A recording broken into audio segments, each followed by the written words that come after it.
UEFA President Alexander Cheferin's blunt line, "We are not happy," landed like the first crack in a breaking mirror, a short sentence that suddenly forced everyone involved to ask what domestic football is actually for.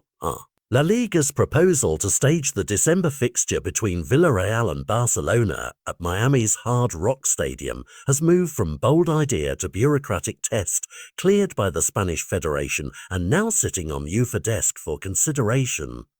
That sequence alone shows how quickly the idea of a local derby can be recast as a global product. For club executives and league bosses, the pitch is simple and irresistible. New audiences, new TV deals, and the kind of commercial reach only a US stadium can deliver. For match-going supporters in Spain, and for fans across Europe who have followed the rhythms of Saturday and Sunday for generations, the thought of waking up to find a domestic game flown across an ocean feels like an erasure of something essential.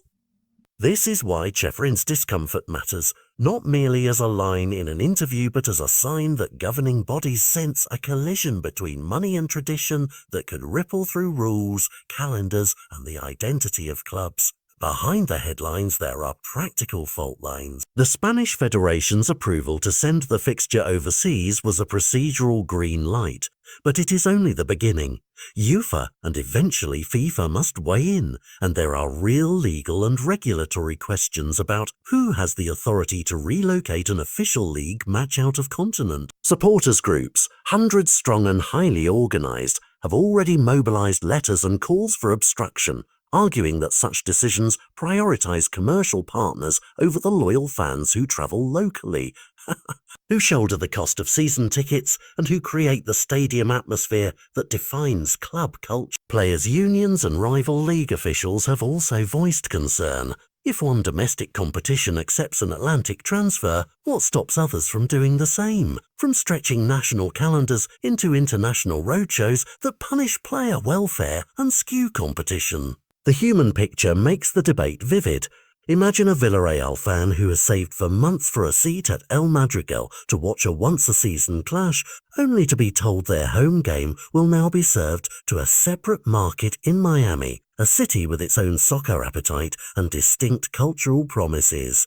Imagine a Barcelona supporter who fears the slow detachment of the club from its local community in exchange for global brand deals. Meanwhile, club executives will point to the increasing globalization of sport, to markets that reward visibility, and to a calendar that already stretches players thin. They will argue that a well-staged, exceptional fixture can be justified if it delivers exposure and funds that can be reinvested in squads and facilities. Those arguments are persuasive to investors and television partners. They land like salt in the mouths of supporters who see their traditions commodified. There is also a governance drama playing out. Cheferin's comment that UEFA is not happy but may lack legal room if federations agree forces into the open a central question. How much power do European and global authorities have to stop a commercial market from reshaping the basic geography of competition? If federations can approve and federations can transfer, then the role of oversight bodies becomes one of negotiating exceptions and setting precedents, rather than issuing categorical bans. That uncertainty is why this single proposed match is less about two teams and more about who gets to define the rules for everyone else.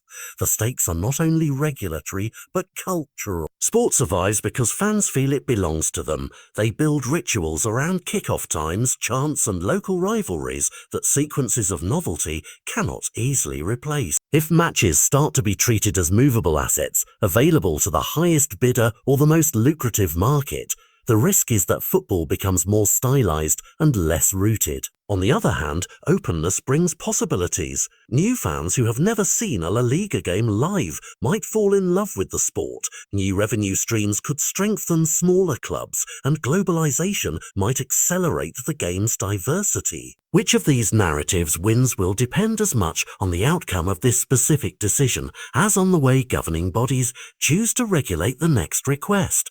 So where does that leave us with the Villarreal-Barcelona proposal? For now, the request has been advanced through formal channels and the debate has become public, with governing bodies, fans and leagues staking out positions that will shape not only a single December afternoon, but perhaps a generation of fixtures to come.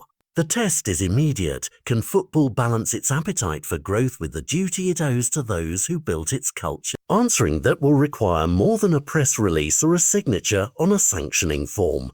It will require a public conversation about values, access and the meaning of the word Homer in a game that until now had clear borders. As that conversation unfolds, the question hanging over the sport is stark and simple.